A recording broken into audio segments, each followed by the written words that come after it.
اس وقت ضلع بنیر کے اندر جو تباہی آئی، انسان کے رونگٹے کھڑے ہو گئے۔ ایسی تباہی کبھی تاریخ میں کسی نے دیکھی نہیں تھی۔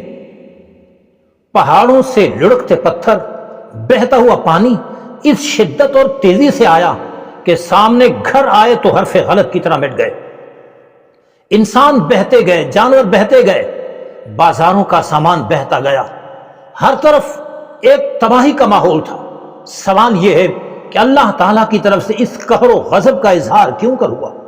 اس سے پہلے وطن عزیز پر کرونا کی مصیبت آئی جس نے پوری معیشت کو مفلوج کر کے رکھ دیا۔ ڈینگی کے نام سے مصیبت آئی، کتنے خاندان اور گھر ڈینگی نے اجاڑ دیے۔ مہنگائی کو دیکھیں تو مہنگائی نے اس شدت سے پنجے گاڑ رکھے ہیں کہ غریبوں کے جسم سے گوشت اتر گیا، وہ صرف ڈھانچہ رہ گئے۔ لوگ خودکشیوں پہ اترے ہیں، لوگ عزت فروخت کرنے پہ اترے ہوئے ہیں۔ آخری وجہ کیا ہے؟ روزانہ کوئی نہ کوئی مصیبت، کوئی نہ کوئی تکلیف، کوئی نہ کوئی عذاب ہمارے اوپر نازل ہوتا ہے۔ اس کا اصل سبب کیا ہے؟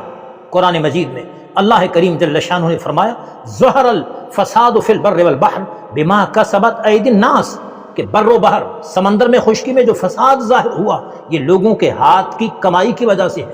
جو لوگوں کا کردار ہے، چال چلن ہے، جو لوگوں کا عمل ہے، اس کے نتیجے میں یہ سب کچھ ظاہر ہو رہا ہے۔ ضرورت اس بات کی ہے کہ ہم توبہ کریں، استغفار کریں، اپنے اعمال کا قبلہ درست کریں اور نیکی کی طرف راغب ہو جائیں اور گناہوں سے دور ہو جائیں، عیش پرستی کو خیر بات کہیں اور بے حیائی سے کنارہ کش ہو جائیں۔